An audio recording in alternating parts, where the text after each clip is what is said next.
কৃপণ রবীন্দ্রনাথ ঠাকুর।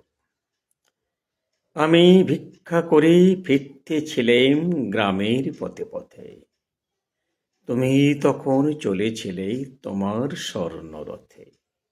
অপূর্ব এক স্বপ্ন সম লাগতেছিল চক্ষে মম। কি বিচিত্র শোভা তোমার, কি বিচিত্র সাজ। আমি মনে ভাবতেছিলেম এ কোন মহারাজ। আজি শুভক্ষণে রাত পোহালো, ভেবেছিলেম তবে আজ আমাদের দ্বারে দ্বারে ফিরিতে নাই হবে। বাহির হতে নাই হতে কাহারও দেখা পেলেম পথে। চলিতে রথ ধনুধান্য ছড়াবি দুই ধারে। মুঠা মুঠা করিয়ে নেব, নেব ভারে ভারে। দেখি সহসা রথ থেমে গেল আমার কাছে এসে।